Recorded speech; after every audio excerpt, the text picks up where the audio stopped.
kasih karunia, rahmat, dan damai sejahtera dari Allah Bapa dan dari Tuhan Yesus Kristus kiranya menyertai saudara-saudara di dalam kasih dan kebenaran. Amin. Dengarlah firman Tuhan yang diangkat dari Lukas 17 ayat yang ke-26 hingga ayat yang ke-37. Demikian dikatakan. Dan sama seperti terjadi pada zaman Nuh, demikian pula lah halnya kelak pada hari-hari anak manusia. Mereka makan dan minum, mereka kawin dan dikawinkan, sampai kepada hari Nuh masuk ke dalam bahtera. Lalu datanglah air bah dan membinasakan mereka semua. Demikian juga seperti yang terjadi di zaman Lut. Mereka makan dan minum, mereka membeli dan menjual, mereka menanam dan membangun. Tetapi pada hari Lot pergi keluar dari Sodom, turunlah hujan api dan hujan belerang dari langit dan membinasakan mereka semua. Demikianlah halnya kelak pada hari di mana anak manusia menyatakan dirinya. Barang siapa pada hari itu sedang di peranginan di atas rumah dan barang-barangnya ada di dalam rumah, janganlah ia turun untuk mengambilnya. Dan demikian juga orang yang sedang di ladang, janganlah ia kembali. Ingatlah akan istri Lot. Barang siapa berusaha memelihara nyawanya, ia akan kehilangan nyawanya. Dan barang siapa kehilangan nyawanya, ia akan menyelamatkannya. Aku berkata kepadamu, pada malam itu ada dua orang di atas satu tempat tidur. Yang seorang akan dibawa dan yang lain akan ditinggalkan. Ada dua orang perempuan bersama-sama mengilang. Yang seorang akan dibawa dan yang lain akan ditinggalkan. Kalau ada dua orang di ladang, yang seorang akan dibawa dan yang lain akan ditinggalkan. Kata mereka kepada Yesus, "Di mana Tuhan?" Katanya kepada mereka, "Di mana ada mayat, di situ berkerumun burung nazar." Demikian pembacaan firman Tuhan. Saudara-saudara, firman ini akan berguna bagi setiap orang yang masih punya kerinduan, punya pengharapan akan kehidupan yang kekal. Firman ini berguna bagi mereka yang setia kepada Kristus. Tetapi bagi mereka yang sudah menggantungkan hidupnya pada kenikmatan, pada keindahan, pada kesenangan dunia ini, firman ini tidak perlu didengar. Sebab tidak berguna bagi saudara-saudara yang sudah bergantungkan hidup pada kehidupan di dunia ini. Sebab firman ini hanya berlaku dan berguna bagi setiap orang yang menggantungkan hidupnya pada pengharapan akan kehidupan yang kekal. Suatu saat orang-orang Farisi bertanya kepada Yesus, apabila kerajaan Allah akan datang? Atau lebih jelasnya, kapan kerajaan Allah itu akan datang? Lalu Yesus menjelaskan kepada mereka, kerajaan Allah itu akan datang tanpa tanda-tanda lahiriah. Dan sesungguhnya saudara-saudara, kerajaan Allah itu ada di antara kamu. Kerajaan Allah itu ada di sini dan akan terus bertumbuh hingga pada kehidupan yang kekal. Ketika dunia ini akan berakhir, kehidupan yang kekal masih akan berlangsung, kerajaan yang sempurna akan terjadi. Lalu kapan itu datang? Adakah yang bisa kita lihat menjadi prasyarat untuk datangnya kerajaan Allah itu? Ya tentu banyak orang yang menginginkannya. Maunya ada tanda-tanda kapan waktunya, apakah minggu ini, minggu depan, tahun ini, tahun depan, apakah pada masa corona ini atau sesudah corona ini, atau kapan? Supaya kita bisa menentukan hidup kita, bisa kita nikmati apa sekarang ini yang ada di sini sebelum kita masuk ke sana, ke dalam kerajaan Allah itu. Saudaraku, Yesus berkata, tidak ada tanda-tanda lahiriah. Tetapi dia memberikan dua contoh yang konkret. Yang pertama, apakah saudara-saudara masih ingat kasus Nuh? Semua orang melakukan yang dia suka, bahkan melakukan perlawanan kepada Allah. Mereka melakukan, pokoknya apa yang mereka mau, itu yang mereka lakukan. Lalu Nuh disuruh membuat sebuah perahu supaya mereka diselamatkan, sebab Tuhan akan menghukum mereka pada waktu itu. Mereka makan dan minum, mereka kawin dan mengawinkan, mereka bekerja, mereka melakukan hal-hal yang biasa mereka lakukan. Hal-hal yang normal mereka lakukan. Hal-hal yang mereka suka mereka lakukan.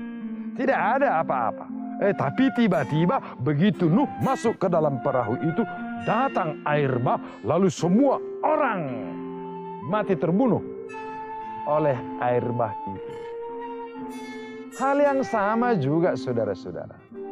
Ketika kejahatan merajalela pada zaman Lot, orang melakukan suka-sukanya. Mereka melakukan banyak penyimpangan dalam kemanusiaan. Mereka melakukan banyak kesalahan dalam hidupnya. Pokoknya suka-suka mereka. Mereka masih melakukan kehidupan normal. Mereka makan dan minum. Mereka membeli dan menjual. Masih terjadi transaksi. Mereka menanam dan membangun. Mereka melakukan kebiasaan-kebiasaan hidup mereka sehari-hari. Tetapi terus melakukan pelanggaran-pelanggaran. Terus melakukan perbuatan-perbuatan tercela di hadapan Tuhan demi mencapai keinginan mereka, demi mencapai kenikmatan mereka, demi mencapai cita-cita mereka, atau katakanlah yang lebih positif, mencapai kejayaan, mencapai kemakmuran, mencapai kesejahteraan, mencapai banyak hal yang mereka mau nikmati. Apakah itu kekuasaan, apakah itu harta yang melimpah, atau apa saja. Mereka terus melakukannya. Bahkan dalam rangka melakukan itu, mereka melakukan perbuatan-perbuatan tercela. Mereka melakukan penindasan terhadap sesamanya. Mereka melakukan hal-hal yang buruk di tengah-tengah kehidupan masyarakat. Tetapi ketika Lot disuruh Tuhan pergi, lalu tiba-tiba datang belerang dari langit. Hujan belerang ini membinasakan mereka, saudara-saudara. Oleh karena itu, saudara-saudara, tidak ada yang bisa tahu kapan. Tetapi dari tanda-tanda ini bisa kita lihat, makin jahat manusia itu. Pada akhir zaman, semakin dekat menjelang akhir zaman itu, manusia akan semakin jahat. Manusia akan makin tergantung pada dirinya. Manusia akan makin tergantung akan apa yang dia peroleh. Manusia tergantung pada keberhasilannya. Manusia tergantung kepada apa yang dicapainya. Lama-lama mereka makin tidak peduli kepada Tuhan. Atau lebih berat, saudara-saudara, Dialah pusat segala sesuatu. Tuhan pun Dia gunakan untuk mencapai keinginannya, bukan keinginan Tuhan yang dia harus lakukan.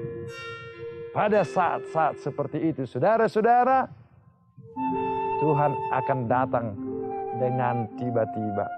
Oleh karena itu, karena begitu cepatnya kedatangan Tuhan itu, begitu tiba-tibanya kedatangan Tuhan itu, tidak ada orang yang sempat berdiskusi mau mengajak kawannya. Tiba waktunya, saudara-saudara. Kita tidak punya waktu berbicara dan berdiskusi dengan sesama. Tidak berbicara dengan keluarga, dengan tetangga, dengan sahabat, dengan kawan kompak sekalipun. Tidak ada waktu untuk berbicara dengan mereka. Lihatlah saudara-saudara. Ada orang yang sedang duduk, 2 orang di tempat tidur. Seorang yang dibawa, seorang lagi ditinggalkan. Nggak sempat berdiskusi. Ada 2 orang perempuan yang sama-sama menghilang, sama-sama bekerja. Yang seorang dibawa, seorang lagi ditinggalkan. Nggak sempat mereka berdiskusi. Ada 2 orang yang sedang bekerja di ladang. Yang seorang dibawa, yang seorang lagi ditinggalkan. Nggak sempat mereka berdiskusi. Ada waktunya saudara-saudara. Setiap orang secara langsung berhadapan dengan Tuhan.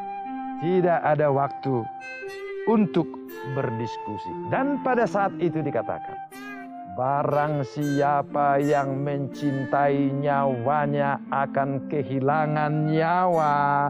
Barang siapa yang kehilangan nyawanya, ia akan menyelamatkannya. Artinya saudara-saudara apa? Dia mencoba menjaga dirinya supaya saya tidak binasa. Itulah yang membuat dia makin binasa.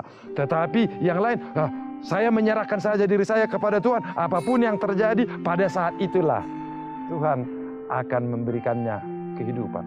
Karena itu saudara-saudaraku, berjaga-jagalah. Hendaklah setiap orang merenungkan dengan sungguh-sungguh kedekatannya kepada Tuhan, ketaatannya kepada Tuhan, kesetiaannya kepada Tuhan. Setiap orang. Setiap orang. Tanya suara hatimu, imanmu masihkah terikat kepada Tuhan?